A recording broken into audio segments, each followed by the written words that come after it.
తాడేపల్లి ఇంటికి పులివెందుల ఎమ్మెల్యే గారి ఇంటికి అతి దగ్గరలో ఒక గ్యాంగ్ రేప్ జరిగితే ఈ రోజుకి కూడా వెంకటరెడ్డి అనే వ్యక్తిని ఈ రోజుకి కూడా పట్టుకోలేకపోయారు అధ్యక్ష.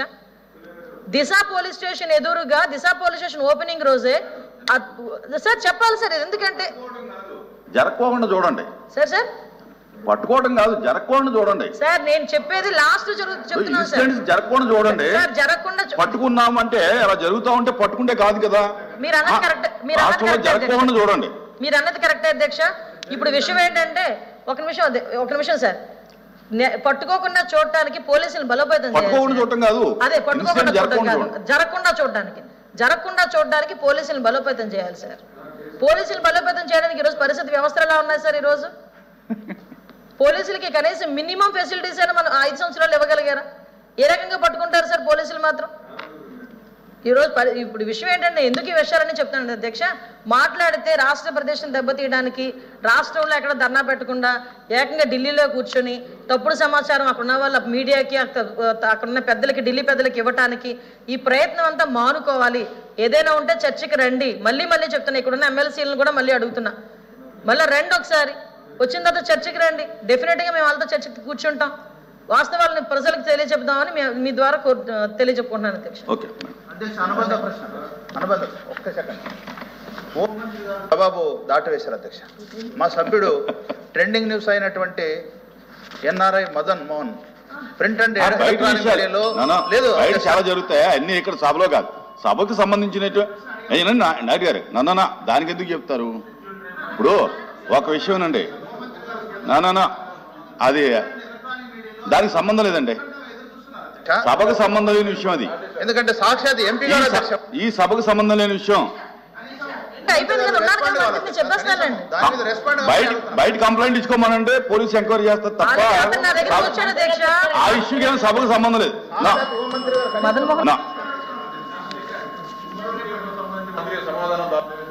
పొంగనూరు సార్, పొంగనూరు విషయంలో మొన్న జరిగిన అంటే పరస్పర దాడుల విషయంలో అధ్యక్ష కేసులు అయితే కట్టడం జరిగింది.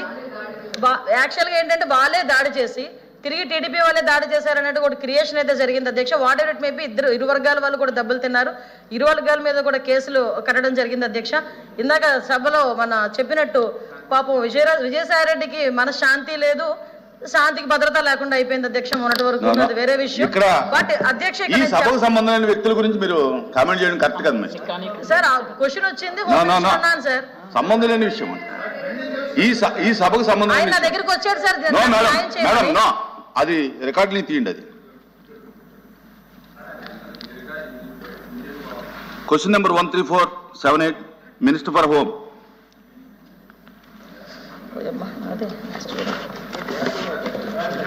నేను అడిగాను అధ్యక్ష. సభ్యులు గంజాయి ఇతర మాదక అక్రమ రవాణా విక్రయాలపై నమోదైన కేసుల వివరాలు సంవత్సరాల వారీగా అడిగారు అధ్యక్ష. ఇక్కడ ఫస్ట్ ప్రశ్నకి సమాధానం అధ్యక్ష. కేసెస్ అయితే 2014, 2019లో కేసెస్ అయితే 4038 కేసులు.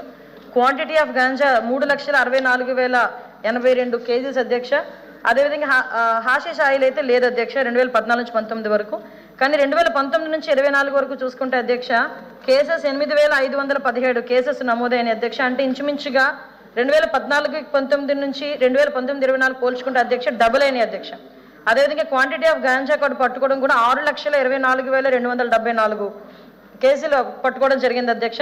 ఇప్పుడు కొంచెం ట్రెండ్ మారి అప్పుడంతా ఓన్లీ గాంజాయి వాడేవారు, ఆ గాంజాయి నుంచి వచ్చే హాషిష్ ఆయిల్ అని చెప్పి ఆయిల్ను కూడా ఇంచుమించుగా 301 కేజీ ఆయిల్ను కూడా పట్టుకోవడం జరిగింది అధ్యక్ష.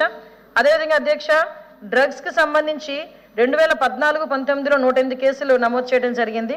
2019-24లో విపరీతంగా డ్రగ్స్ ఉన్నా కూడా కేసులు అయితే నమోదు కాలేదు అధ్యక్ష. అది ఎందుకు అన్నది పోలీస్ డిపార్ట్మెంట్ వాళ్ళ దగ్గర కూడా తర్వాత వివరణ తీసుకోవాలి అధ్యక్ష నేను. ఎందుకంటే 106 కేసులే చూపిస్తున్నారు, బయట మాత్రం డ్రగ్స్ హబ్గా ఆంధ్రప్రదేశ్ని మార్చేశారు అని చెప్పి బయట కూడా మనందరికీ కూడా విత్ ప్రూఫ్స్ ఉన్నాయి అధ్యక్ష. అదేవిధంగా అధ్యక్ష పర్సన్స్ ఇన్వాల్వ్డ్ అంటే ఇంతమందిని అరెస్ట్ చేశారన్న విషయంలో అయితే 2014-19లో అయితే అరెస్టెడ్ 12,696 మంది అరెస్ట్ అయ్యారు. అబ్స్కాండ్ అయితే 1,208 మంది, టోటల్ 14,116 అధ్యక్ష. 2019 నుంచి 24 వరకు అధ్యక్ష అరెస్టెడ్ అయితే 22,293, అబ్స్కాండ్ 3,874, టోటల్ పర్సన్స్ ఇన్వాల్వ్డ్ అన్నది 26,167 అధ్యక్ష. అదేవిధంగా అధ్యక్ష వీటికి సంబంధించి చర్యలను కూడా ఈరోజు గవర్నమెంట్ తరఫున నార్కోటిక్ టాస్క్ ఫోర్స్ ఏర్పాటు చేయడం కానీ, అదేవిధంగా వాళ్ళకి ఆల్టర్నేటివ్ క్రాప్ ఇవ్వటం కానీ, scientific investigations and financial investigations ద్వారా ఎక్కడైతే వీళ్ళందరూ కూడా అంటే ఒక చైన్ సిస్టమ్ ఉంటుంది అధ్యక్ష గాంజాలోని. ఎవరైతే ఎవరు సోర్స్ ఎవరు పండిస్తున్నారు, దాన్ని ఎవరు ట్రాన్స్పోర్ట్ చేస్తున్నారు, ఎవరు వినియోగిస్తున్నారు, ఈ చైన్ని కూడా బ్రేక్ చేయడానికి, ఈ చైన్ని డాట్స్ నుంచి కనెక్ట్ చేసి సైంటిఫిక్ మెథడ్లో వాళ్ళందరి మీద కూడా నిఘా ఏర్పాటు చేయడానికి కూడా ఇప్పుడు సమాయత్తం అవుతున్నాం. ఈ నార్కోటిక్ టాస్క్ ఫోర్స్ కూడా ఇమీడియట్గా ఏర్పాటు చేసుకోవడానికి ఒక సబ్ కమిటీని కూడా మన క్యాబినెట్లో పెట్టుకోవడం. అదే సబ్ కమిటీ మొన్న రీసెంట్గా కూర్చొని ఒక నార్కోటిక్ టాస్క్ ఫోర్స్తో పాటు ఒక టోల్ ఫ్రీ నెంబర్ కూడా ప్రతి ఒక్కరికి ఇవ్వడానికి సిద్ధపడ్డాం. అది నెక్స్ట్ క్యాబినెట్లో అది క్లియర్ అయిన తర్వాత దాన్ని ఇంప్లిమెంట్ చేస్తాం అధ్యక్ష. ఓకే, హరిప్రసాద్ గారు సప్లిమెంటరీ ఉందా? సార్, ఈ సందర్భంగా ఒక కొటేషన్ని ఉదహరిస్తాను sir. To ruin a country or race there is no need for war or weapons, just habituate them to drugs. ఒక జాతిని కానీ ఒక దేశాన్ని కానీ నాశనం చేయాలంటే యుద్ధాలు, ఆయుధాలు అవసరం లేదు అధ్యక్ష. వారికి మత్తు పదార్థాలు అలవాటు చేస్తే చాలు ఆ జాతి నాశనం అయిపోతుంది అనేది ఇది ఒక యుద్ధ తంత్రం సార్. అటువంటి డ్రగ్స్ మన ఆంధ్రప్రదేశ్లో విచ్చలవిడిగా అందుబాటులోకి వచ్చేసినవి అధ్యక్ష. కేంద్ర ప్రభుత్వం ఆధ్వర్యంలోని సామాజిక న్యాయ సాధికారిత మంత్రిత్వ శాఖ 21-22 సంవత్సరాలకు సంబంధించి అందజేసిన వివరాల ప్రకారం మన రాష్ట్రంలో 20.19 లక్షల మంది డ్రగ్స్కి అలవాటు పడిపోయారు అధ్యక్ష. ఇందులో 15.7% పిల్లలు ఉన్నారు అధ్యక్ష. పరిస్థితి ఎంత అలార్మింగ్ ఉందో ఒకసారి ఆలోచించమని మీ ద్వారా ఈ సభకు తెలియజేస్తున్నారు అధ్యక్ష. డ్రగ్స్లో చాలా సులభంగా దొరికేది గంజాయి అధ్యక్ష. ఈరోజు అనధికారిక అంచనాల ప్రకారం మన రాష్ట్రంలో 15,000 కోట్ల రూపాయలు విలువ చేసే గంజాయి వ్యాపారం జరుగుతుందంటే ఈ మహమ్మారి ఎంత భయంకరంగా ఈ రాష్ట్రాన్ని ఆవరించిందో మనం అర్థం చేసుకోవచ్చు అధ్యక్ష. రాజహంస, కళాపత్రి, శీలావతి ఈ వినటానికి ఈ పేర్లు చాలా వినసొంపుగా ఉన్నాయి అధ్యక్ష. ఇవన్నీ మన రాష్ట్రంలో దొరికే గంజాయి పేర్లు అధ్యక్ష. ద బెస్ట్ క్వాలిటీ హిమాచల్ ప్రదేశ్లో దొరుకుద్ది అనేది ఒక అంచనా అధ్యక్ష. అంతకు మించి బెస్ట్ క్వాలిటీ మన ఆంధ్రప్రదేశ్లో ప్రొడ్యూస్ అవటం వల్ల ఈ రాష్ట్రం గంజాయికి కేంద్రంగా మారిపోయింది అధ్యక్ష. పోలీసులు రైడ్స్ చేస్తున్నారు, నిందితులను పట్టుకుంటున్నారు, కానీ ఇందులో కింగ్ పిన్స్ ఎవరో బయటికి రావట్లేదు అధ్యక్ష. ఇంతవరకు ఈ మాదక ద్రవ్యాల సామ్రాజ్యం వెనకాల ఎటువంటి వ్యక్తులు ఉన్నారు, ఎవరు ఉన్నారు, వాళ్ళని ఎవరు పెంచి పోషిస్తున్నారు అనేది ఈ ప్రపంచానికి తెలియట్లేదు అధ్యక్ష.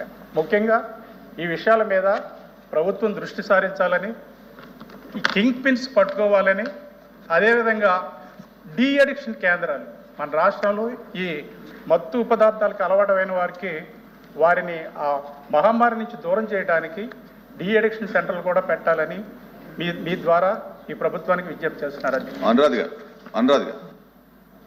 అధ్యక్ష, గౌరవ మంత్రివర్యులు నిన్న ఈరోజు ఈ గంజాయి విషయం మీద చాలా విషయాలు చెప్పడం జరిగింది అధ్యక్ష. గంజాయి తాగిన తర్వాత వాళ్ళు తీసుకున్న తర్వాత వాళ్ళని పట్టుకొని వాళ్ళని మేము జైల్లో వేసాము, పోలీస్ స్టేషన్లో పెట్టాము, దీని మీద సమీక్ష చేస్తున్నామని చెప్తున్నారు అధ్యక్ష.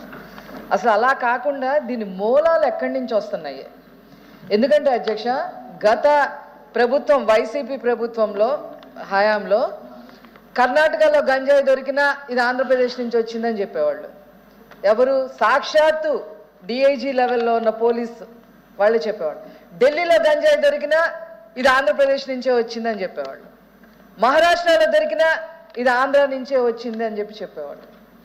అంటే ఈ విషయం మామూలుగా ఒక క్వశ్చన్, ఒక ఆన్సర్ అనేది పరిమితం కాకుండా దీని సీరియస్నెస్ ఏ లెవెల్ వరకు మనం తీసుకెళ్ళగలుగుతాము అనేది గౌరవ మంత్రివర్యుల్ని కోరుతున్నా అధ్యక్ష. రెండవది అధ్యక్ష, జగన్మోహన్ రెడ్డి గారు ప్రమాణ స్వీకారం చేసిన 4 రోజులకే ఎందుకో నన్ను తాడేపల్లి అబ్జర్వర్గా మా పార్టీ వాళ్ళు నియమిస్తే నేను వెళ్తే అధ్యక్ష, ఒక ఆవిడ నైట్ టైం చెప్పింది అధ్యక్ష, ఇట్లా మా అబ్బాయి టాబ్లెట్ వేసుకుంటున్నాడు, పడుకుంటున్నాడు, లెగట్లేదు అని చెప్పింది అధ్యక్ష. దాని మీద మేము యాక్షన్ తీసుకుంటే చంద్రబాబు నాయుడు గారు ఇమీడియట్గా యాక్షన్ తీసుకొని దాని మీద గట్టిగా మాట్లాడినప్పుడు కార్డన్ సెర్చ్ అని చెప్పి చేశారు అధ్యక్ష. దొరికినాయి.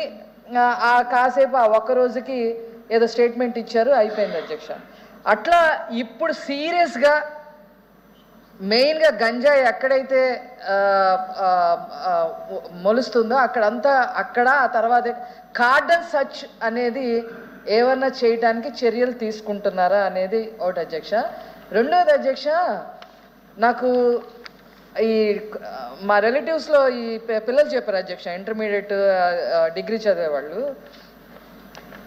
ఈ గంజాయి రవాణా అలాగే ఎర్రచందనం రవాణా ఇవన్నీ జరుగుతూ ఉన్నాయి, మీ దృష్టికి రావా అని చెప్పి మమ్మల్ని అడిగారు అధ్యక్ష. వస్తే యాక్షన్ తీసుకుంటామని చెప్పి మేము అన్నప్పుడు వాళ్ళు ఒక మాట అన్నారు, ఎట్లా తీసుకుంటారు మీరు? ఆ సంబంధించిన ట్రక్కులు కానీ లారీలు కానీ వెళ్తున్నప్పుడు ట్రాఫిక్ లైట్స్ దగ్గర ఉన్న కెమెరాలు కూడా ధ్వంసం చేశారు, మీరు ఎట్లా పట్టుకుంటారు? ఏ రకంగా పట్టుకుంటారు? అసలు కనీసం ఒక్క కెమెరా కూడా ట్రాఫిక్ లైట్స్ దగ్గర కూడా లేదు. మీరు ఏ రకంగా వాళ్ళని ట్రేస్ అవుట్ చేస్తారని వాళ్ళని అడగటం జరిగింది అధ్యక్ష. సో ఈ కార్డన్ సర్చ్ ఇమ్మీడియట్గా ఏదన్నా యాక్షన్ తీసుకొని దీన్ని ఏమన్నా అమలు చేస్తారా లేదా?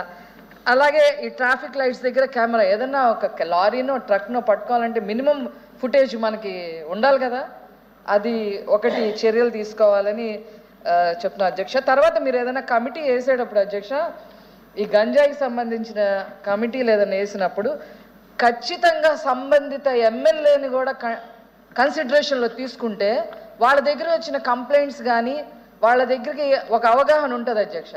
సో వాళ్ళని ఏమన్నా ఎమ్మెల్యేస్ను కూడా ఇన్వాల్వ్ చేసే పరిస్థితి తీసుకుంటే బాగుంటుంది అనేది ఒకటి అధ్యక్ష.